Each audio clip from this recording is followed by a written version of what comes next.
नमस्कार। जय माता दी। इंसान की डेस्टिनी में जो लिखा है वही होता है, वही होकर रहता है। तो अपन अपनी डेस्टिनी है वो कैसे पता कर सकते हैं? क्या क्या कॉम्बिनेशन होते हैं या फिर कौन कौन से पैटर्न है जिनके माध्यम से अपन अपने चार्ट के अंदर पता कर सकते हैं कि ये अपनी डेस्टिनी है और यहाँ पर तो अपना इन्वॉल्वमेंट है, रहना ही है, इसको अपन डिनाई नहीं कर सकते। तो मैं आपको 4 से 5 है पैटर्न बताने वाला हूँ जिनके माध्यम से अपन पता कर सकते हैं कि व्यक्ति है, उसका इन्वॉल्वमेंट है, पूरी लाइफ है, इसी के अंदर रहने वाला है, इसी के इर्द गिर्द है, उसका पूरा जीवन है घूमने वाला है। तो 4-5 पैटर्न है, एक एक की बात करते हैं अपन। सबसे पहले तो अपन देखते हैं डेस्टिनी नंबर कि कोई भी व्यक्ति है उसका जो डेस्टिनी नंबर है वो क्या बोल रहा है। डेस्टिनी नंबर है वो तो अपन सीधा सीधा देख लेते हैं कि कोई भी जैसे नंबर है, अपना जो डीओबी है उससे तो अपन ने देख लिया कि वो तो अपना जैसे मूलांक है। सारे जो नंबर आ गए यानी कि मंथ का भी नंबर आ गया, जो डे है उसका भी नंबर आ गया, ईयर का भी नंबर आ गया, सबको काउंट में कर दिया तो उसको अपन बोलते हैं भाग्यांक यानी कि डेस्टिनी नंबर है। यहाँ पर नंबर से अपने को मतलब नहीं है, यहाँ पर जो नंबर आ रहे हैं उनके लॉर्ड कौन है और जो लॉर्ड आ रहे हैं उनके चार्ट के अंदर प्लेसमेंट कहाँ पर है, ये चीज अपने को देखनी है। पहला पैटर्न तो हो गया ये। दूसरा पैटर्न क्या है आपके? दूसरा पैटर्न है अपन देखते हैं आत्मकारक से कि आत्मकारक पर्टिकुलर कौन सा प्लेनेट है। अब आत्मकारक का अपने को पता है, जेमिनी ज्योतिष के हिसाब से अपन देखते हैं कि जो भी हाईएस्ट डिग्री प्लेनेट होता है चार्ट के अंदर उसे अपन आत्मकारक प्लेनेट बोलते हैं। और व्यक्ति है उसकी जो एनर्जी है यानी कि पिछले जन्म से सबसे ज्यादा जो एनर्जी है कौन से प्लेनेट की वो कैरी करके ला रहा है, वो अपन आत्मकारक ग्रह से देखते हैं। आत्मकारक ग्रह है उसको देखेंगे। इसके अलावा और वापस क्या देखेंगे अपन कि उसकी जो प्लेसमेंट है वो कौन से हाउस के अंदर है, कौन सी राशि के अंदर है। तो उन हाउस का, उन राशि का जो जितना भी सिग्निफिकेशन है वो अपनी पूरी लाइफ के अंदर अपने को देखने को मिलेगा। तो ये हो गया दूसरा पैटर्न। तीसरे पैटर्न की बात करें अपन तो उसके बाद में है कि लग्न है कौन सा राइज हो रहा है, यानी कि आपका जो बर्थ हो रहा है उस समय में आपके चार्ट के अंदर लग्न कौन सा राइज हुआ है, यानी कि 1 नंबर है, 2 नंबर है, 12 नंबर तक जो भी लग्न राइज हो रहा है उस लग्न का आपके पूरे जीवन के ऊपर इफेक्ट है, रहने वाला है। उसके बाद में चौथी चीज देखें अपन तो उसके बाद में है कि लग्न लॉर्ड है, लग्न लॉर्ड है उसकी प्लेसमेंट है, वापस कि लग्न लॉर्ड है उसकी प्लेसमेंट है कौन से हाउस के अंदर है, कौन से राशि के अंदर है। तो उस राशि के जो कारक तत्व है, उस हाउस की जो सिग्निफिकेशन है उनके अंदर अपने पूरा जीवन है उसके इर्द गिर्द है अपने निकलने वाला है। और ये जो चारों पैटर्न है जब आप साथ में इनको अप्लाई करके देखोगे तो चारों आपस में लिंक मिलेंगे, यानी कि अलग अलग आपको नहीं मिलेगा। चारों जो डेस्टिनी की जो सिनेरियो बता रहे हैं अपने को वो सभी आपस में मर्ज होंगे, सभी लिंक मिलेंगे और सबसे एक ही चीज निकल के आएगी कि अपना जीवन है इसी के इर्द गिर्द रहने वाला है। अब जैसे मैं एग्जाम्पल लेके आपको समझा देता हूँ। ये जैसे सबसे पहले मैंने एक डीओबी ले ली, जैसे मैंने डीओबी ली है आपके 17/12/1996। तो सबसे पहले तो यही है कि अपन डेस्टिनी नंबर है वो कैसे निकालेंगे। तो जैसे 1 और 7 को काउंट कर दिया अपन ने, 8 आ गया, 1 और 2 को काउंट कर दिया अपन ने, ये आ गया 3, 9 को भी कभी भी अपन काउंट करते नहीं है। तो 6 क्या हो गया आपके 7 हो गया, 7 3 10 हो गया, 10 के बाद में 8 क्या हो गया आपके 18 हो गया। 18 को जब आपस में अपन काउंट कर देंगे तो अपने पास नंबर क्या आएगा 9 नंबर आएगा। अब 9 नंबर है अपने को पता है किसका है, आपके मार्स का है। तो अब मार्स से मतलब नहीं है, अपने को क्या देखना है कि मार्स है उसकी प्लेसमेंट है वो कौन से हाउस के अंदर है वो, मतलब ये जिसका भी चार्ट है उसमें मार्स की प्लेसमेंट है जिस हाउस के अंदर होगी, जिस राशि के अंदर होगी, उस राशि की उस हाउस की जो सिग्निफिकेशन है उन्हीं के अंदर अपनी डेस्टिनी है, उन्हीं के अंदर अपना जीवन है पूरा इर्द गिर्द घूमने वाला है। तो सबसे पहले तो ये पैटर्न बता दिया मैं आपको। अब जैसे मैं इसके लिए चार्ट ड्रॉ कर देता हूँ आपके समझने के लिए।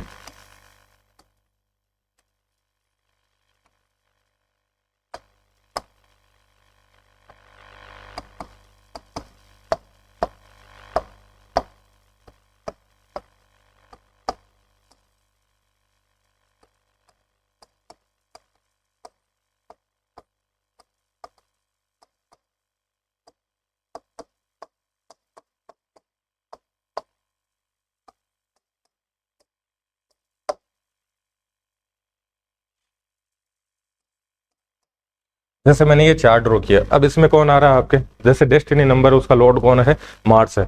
अब मार्स हाउस के प्लेसमेंट कौन सा हाउस के अंदर आ रही है इस चार्ट के अंदर, जैसे 9th हाउस के अंदर इसकी प्लेसमेंट है आ रही है। तो नोवा घर किसका है, अपने को पता है कि नोवा घर है हाई लर्निंग का होता है, धर्म का होता है, पिता का होता है, गुरु का होता है। तो बहुत सारी कंडीशन है अपन 9वें घर से देखते हैं। तो यहाँ से सीधे सीधे सिग्निफिकेशन मिल रही है अपने को कि व्यक्ति है उसकी जो डेस्टिनी है वो कौन से घर के अंदर है, 9वें घर के अंदर है। यानी कि उसका पूरा जीवन है किसके अंदर निकलने वाला है, आपके धर्म से जुड़ी हुई जितनी भी चीजें हैं, गुरु से जुड़ी हुई या फिर नैतिकता के अंदर, या फिर धार्मिक यात्राओं के अंदर, लंबी यात्राओं के अंदर, हाई लर्निंग के अंदर, मार्गदर्शन के अंदर, अपने पितरों का जो आशीर्वाद है उनको लेकर सक्रिय होना, उनको लेकर एक्टिविटीज करना, अपने जो भी रिचुअल है उनको फॉलो करना, वो सारी गतिविधियां हैं, इन्हीं के अंदर इसका जीवन है निकलने वाला है। तो ये तो हो गया आपके पहला पैटर्न कि कोई भी डीओ उसका जो डेस्टिनी नंबर आ रहा है यानी कि भाग्यांक आ रहा है, उसका जो स्वामी है वो कौन से हाउस के अंदर बैठा है, उस हाउस से रिलेटेड है, पूरी जीवन है उसके इर्द गिर्द निकलने वाला है। दूसरा पैटर्न अपन ने देखा था, जैसे कोई भी चार्ट है उसके अंदर अपन देखते हैं आत्मकारक ग्रह, यानी कि आत्मकारक ग्रह है इस चार्ट के अंदर कौन सा है, उसके अलावा उसकी प्लेसमेंट है कौन सी है। जब ये डीओ भी लगाएंगे अपन और इसके अंदर जो आत्मकारक ग्रह मिलेगा अपने को और उसकी जो प्लेसमेंट है यानी कि आत्मकारक ग्रह है वो भी कौन सा है, इसके अंदर मार्स है। और मार्स की जो प्लेसमेंट है वो भी कहां पर है, आपके वापस 9वें घर के अंदर है। 9वां घर मैंने बता दिया कि भाई 9वें घर में जो चीजें हैं इन्हीं के इर्द गिर्द है पूरा जीवन रहने वाला है। तो आत्मकारक ग्रह है उसकी जो प्लेसमेंट वो भी क्या शो कर रही है अपने को, 9th हाउस की जो एक्टिविटीज है वो अपने को शो कर रही है। तो इसमें भी क्या आ जाएगा, कॉमन आ जाएगा। उसके बाद में तीसरा जो पैटर्न बताया मैंने आपको, वो बताया मैंने कि लग्न है कौन सा राइज हो रहा है। तो लग्न देखिए इसके अंदर कौन सा राइज हो रहा है, तो इसके अंदर जैसे धनु लग्न है, 9 नंबर राशि का लग्न है वो राइज हो रहा है। तो 9 नंबर राशि यानी कि वापस सिग्निफिकेशन कौन से हाउसेज की है, वापस 9वें घर की जो है अपने को मेजर सिग्निफिकेशन है मिल रही है। यानी कि लग्न राइज जो हो रहा है उसको अपन कभी भी डिनाई नहीं कर सकते। पूरी लाइफ के अंदर उस हाउस की एक्टिविटीज है, यानी कि 1 नंबर आ रहा है तो 1 नंबर की एक्टिविटीज है, 2 नंबर आ रहा है तो 2 नंबर की। अब 1-2 नंबर कैसे है, जैसे अपन काल पुरुष की जो कुंडली है उसमें देखते हैं कि जैसे सबसे पहले अपन जो कुंडली बनाते हैं मेष लग्न की बना रहे हैं, तो 1 नंबर राइज हो रहा है तो जो पूरा आपका फोकस रहेगा वो पहले घर पे रहेगा, 2 नंबर आ रहा है तो दूसरे घर पे फोकस रहेगा, 3 नंबर आ रहा है तो तीसरे घर पे, 4 नंबर आ रहा है तो चौथे घर पे फोकस रहेगा। तो इसके अंदर जो लग्न राइज हो रहा है वो हो रहा है आपके 9 नंबर। यानी कि वापस किस घर की बात हो रही है, वापस आपकी बात हो रही है 9वें घर की। यानी कि पूरा जो फोकस है व्यक्ति का वो कौन से घर पे रहेगा, पूरे जीवन 9वें घर के ऊपर रहने वाला है। उसके बाद में मैंने बताया कि लग्न लॉर्ड है, लग्न लॉर्ड है उसकी प्लेसमेंट है कहां पर है। अब लग्न लॉर्ड है इसके अंदर देखें तो जैसे लग्न लॉर्ड है वो है आपके बृहस्पति है, बृहस्पति है उसकी प्लेसमेंट कहां पर है, लग्न के अंदर है। लेकिन लग्न के अंदर राशि कौन सी आ रही है, वापस देखें अपन तो राशि कौन सी है आपकी 9 नंबर राशि आ रही है। यानी कि वापस किस कौन से हाउस की बात हो रही है, 9वें घर की बात हो रही है। तो वापस अपन चारों का अपन ने देख लिया कि डेस्टिनी नंबर से देख लिया अपन ने, आत्मकारक ग्रह है उसके प्लेसमेंट से देख लिया, लग्न राइज कौन सा हो रहा है उससे देख लिया अपन ने, लग्न लॉर्ड है उसकी प्लेसमेंट है कौन से हाउस के अंदर है और उस हाउस के अंदर कौन सी राशि है तो वो भी देख लिया। चारों के अंदर कॉमन क्या आ रहा है, आपके 9वां घर कॉमन आ रहा है। तो ऐसे अपन फाइंड आउट कर सकते हैं कि भाई कोई भी व्यक्ति है उसका जन्म है किस लिए हुआ है, मेन जो अपन मान ले कि पर्पज है जीने का वो क्या है, पूरा जीवन है किसके इर्द गिर्द घूमने वाला है, वो सारी चीजें अपन समझ सकते हैं। अब इसके अंदर डिटेलिंग से अपन जाए कि चलो ये तो 9वें घर की बात हो गई, कोई भी व्यक्ति है उसका लिंक है जैसे पहले घर से हो जाए, जैसे कि डेस्टिनी नंबर है वो लग्न के अंदर आ गया, या फिर आत्मकारक ग्रह है वो लग्न के अंदर बैठ गया, या फिर अपन ऐसे मान लेते लग्न राइज है वो 1 नंबर का हो रहा है, लग्न लॉर्ड है वो 1 नंबर राशि के अंदर बैठ रहा है, यानी कि 1 नंबर जहां पर लिखा हुआ है वहां पर उसकी प्लेसमेंट है। तो उनकी क्या क्या रिजल्ट हो सकते हैं, इसमें अपने को सीधा सीधा ध्यान देना अपने को राशियों का हाउस का। अब 1 नंबर आ रहा है तो 1 नंबर क्या है कि जैसे पूरे जो चार्ट स्टार्ट होते हैं, राशियां स्टार्ट होती है वो किससे होती है, अपने 1 नंबर से स्टार्ट होती है। तो आपके जो मैक्सिमम लिंक है अगर 1 नंबर से बन रहे हैं, यानी कि पहले हाउस से बन रहे हैं या फिर 1 नंबर राशि है उससे आपके लिंक है मैक्सिमम सारे बन रहे हैं। तो 1 नंबर है, नई चीजें अपन जो स्टार्ट करते हैं वो 1 नंबर से देखते हैं, यानी कि आपके जीवन में बहुत सारी चीजें हैं नई नई स्टार्ट होगी। 1 नंबर है उससे अपन व्यक्ति है उसका फिजिकल देखते हैं, तो व्यक्ति है उसका पूरा जो फोकस रहेगा पूरी लाइफ वो किस पे रहेगा, उसके खुद के फिजिकल के ऊपर रहने वाला है। तो ये मेजर सिग्निफिकेशन 1 नंबर की है। उसके बाद में 2 नंबर देखिए, यानी कि किसी का लग्न राइज हो रहा है 2 नंबर के अंदर, या फिर ये जो 4 पैटर्न बता रहे हैं उसमें 2 नंबर मैक्सिमम उसके लिंक हो रहा है। तो 2 नंबर है उससे अपन अपनी जो फैमिली है वो देखते हैं, अपना खान पान देखते हैं, अपनी वाणी देखते हैं, और मेन जो चीज है वो देखते हैं अपन उसके अंदर अपना बैंक बैलेंस है, फाइनेंस है। तो व्यक्ति है उसका जो फोकस है वो किस पे रहेगा, उसका फोकस रहेगा पैसा इकट्ठा करने के अंदर, सेविंग करने के अंदर, वाणी के ऊपर, खाने पीने की चीजों के ऊपर, अपनी जो पैतृक संपत्तियां हैं उनके ऊपर, अपनी जो फैमिली है उनके ऊपर उसका पूरा जीवन है, उसी के इर्द गिर्द घूमने वाला है, उसी के ऊपर उसका फोकस रहने वाला है। अब 2 नंबर की जगह अगर अपने मिल जाए 3 नंबर, अब 3 नंबर है, तीसरे घर के अंदर राशि आती है, तीसरे घर की जो सिग्निफिकेशन है वो अपन देखते हैं। अब तीसरा घर है उसके अंदर क्या है, छोटी यात्राएं देखते हैं, कम्युनिकेशन स्किल्स देखते हैं, कजन देखते हैं अपन, पड़ोसियों के साथ में रिलेशन देखते हैं, डॉक्यूमेंट्स देखते हैं, ये सारी चीजें अपन, पराक्रम देखते हैं व्यक्ति का, साहस देखते हैं। तो ये सारी चीजें तीसरे घर के अंदर है। तो व्यक्ति है उसका जो मेजर फोकस रहेगा पूरी लाइफ वो इन्हीं चीजों के ऊपर रहने वाला है। 3 नंबर के बाद में देखिए कि अपन सबसे ज्यादा जो लिंकअप है वो हो रहे हैं आपके 4 नंबर से। अब 4 नंबर है, चौथे घर से अपन क्या देखते हैं, व्यक्ति है उसका पीस ऑफ माइंड देखते हैं कि उसका सुकून है कहाँ पर है, उसका घर का एनवायरमेंट है कैसा है। चौथा घर है उससे अपन कंफर्ट लग्जरी देखते हैं। तो व्यक्ति का जो पूरा कोर फोकस रहेगा वो रहेगा कंफर्ट लग्जरी के ऊपर, उसका सुकून है वो कहाँ पर है, सुकून को ढूंढता रहेगा। वो कहेगा कि मेरे को कुछ नहीं चाहिए, मेरे को जो रिक्वायर्ड चीज है वो क्या है, मेरे को चाहिए सुकून। जैसे 1 नंबर है तो 1 नंबर वाला बोलेगा कि मेरे को फिजिकली फिट रहना है और मेरे को ज्यादा कुछ मतलब है नहीं। 2 नंबर से लिंक हो रहा है तो वो कहेगा कि भाई मेरे को बैंक बैलेंस से मतलब है, बाकी चीजें मेरे को मतलब है नहीं। 3 नंबर से लिंक हो रहा है तो वो कहेगा कि मेरे को कम्युनिकेट करना है नए नए लोगों से, मेरे को यात्राएं करनी है। 4 नंबर से लिंक हो रहा है तो वो कहेगा कि मेरे को पीस ऑफ माइंड चाहिए, बाकी मेरे को किसी से मतलब है नहीं। और पीस ऑफ माइंड के अलावा जो चाहिए वो है मेरी कंफर्ट लग्जरी और फैमिली के, मैं अटैच रहूं, फैमिली के साथ में रहूं। ठीक है, उसके बाद में अपन बात कर लेंगे, जैसे 4 के बाद में अपने आ गया 5 नंबर की। 5 नंबर है मैक्सिमम चीजों से आपके लिंक में हो रहा है। अब 5 नंबर किसका है, क्रिएटिविटी का है, लर्निंग का है, क्रिएशन का है, मौज मस्ती का है, प्रेम संबंध का है, एजुकेशन का है। तो व्यक्ति है उसका फोकस है इन्हीं सभी चीजों के ऊपर रहने वाला है। 5 नंबर के बाद में अपन देखें कि 6 नंबर से लिंक हो रहा है किसी व्यक्ति का, कि मैक्सिमम जो लिंकअप हो रहे हैं, जो पैटर्न है वो 6 नंबर से हैं सारे के सारे।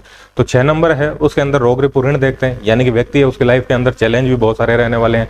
6 नंबर है उसे कंपटीशन सक्सेस देखते हैं, यानी कि व्यक्ति है उसमें प्रतिस्पर्धा का भाव है वो बहुत ज्यादा रहेगा। वो हर जगह कंपटीशन, हर चीज को कंपटीशन की तरह से देखेगा, हर जगह कंपटीशन सक्सेस है वो चाहेगा। 6ठा अगर मामा का है, पालतू पशुओं का है, तो उनका भी इन्वॉल्वमेंट है उसकी लाइफ के अंदर रह सकता है। डिस्प्यूट्स है वो भी अपने जीवन के अंदर बहुत सारे देख सकता है, बहुत सारे चैलेंज है वो अपनी लाइफ के अंदर देख सकता है। उसके बाद में देखिए अपन 7 नंबर की, 7 नंबर है उसका लिंकअप है सबसे ज्यादा चार्ट के अंदर हो रहा है। अगर 7 नंबर का लिंकअप हो रहा है, यानी कि 7 नंबर राशि का लिंकअप हो रहा है, तो 7वां जो घर है उसे अपन पार्टनर देखते हैं कि व्यक्ति है उसको कुछ कोई ना कोई साथ में चाहिए, पार्टनर चाहिए। 7वां घर है उसका अगर अपन सिंबल देखें तो उसके अंदर तराजू है, यानी कि वो जितनी चीजें देगा उतनी चीजें वापस रिटर्न में चाहेगा। 7वां घर है, सॉरी 7 नंबर जो अपन 7वां घर बात करते हैं, या फिर 7 नंबर की जो एनर्जी है, ये राशियों के हिसाब से नंबर की मैं बात कर रहा हूँ। ठीक है, तो उसकी जो एनर्जी है वो है बिजनेस करने वाली। तो उसका जो मेजर फोकस रहेगा वो रहेगा बिजनेस के ऊपर, कि मेरे को बिजनेस करना है, बाकी मेरे को कुछ मतलब है नहीं। उसके बाद में अपन देखें 8 नंबर से कि 8 नंबर लिंक हो रहा है, तो 8 नंबर का क्या सिग्निफिकेशन है। 8 नंबर में देखिए तो 8 वगैरह उसमें ओकल्ट साइंस देखते हैं, रिसर्च वगैरह वो देखते हैं। 8 नंबर राशि है उसको केतु भी रूल करते हैं, मंगल भी रूल करते हैं।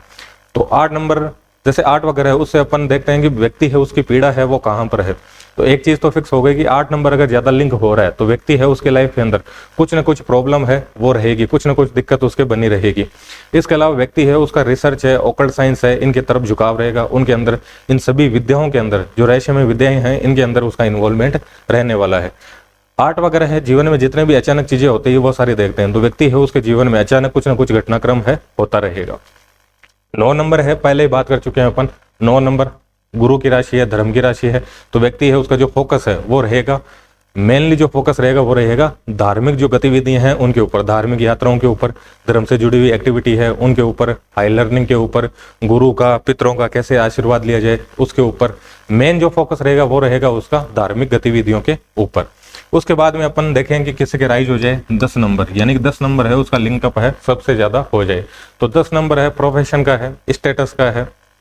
व्यक्ति है इसकी रिक्वायरमेंट होगी कि मेरे को पहचान मिले, मेरे को ज्यादा मतलब नहीं है मेरा नाम हो, मेरे को पहचान मिले, मेरा एक स्टेटस हो, लोग मेरे को जाने, किसके कारण, मेरे प्रोफेशन के कारण। तो ये इसका मेनली है फोकस रहेगा। उसके बाद में 11 नंबर देखिए अपन कि 11 नंबर है वो अगर सबसे ज्यादा लिंक हो रहा है तो इस व्यक्ति का फोकस है ग्रुप्स बनाने के अंदर, इसका मेन फोकस रहेगा डिजायर फुलफिलमेंट के अंदर। एक तो रहेगा कि ज्यादा से ज्यादा लोगों को जोड़ा जाए, ज्यादा से ज्यादा ग्रुप बनाए जाए, और दूसरा रहेगा कि मेरी डिजायर है वो फुलफिल मैं कैसे कर सकता हूँ, कोई भी काम कर रहा हूँ तो उसके अंदर प्रॉफिट है जनरेट है कैसे कर सकता हूँ।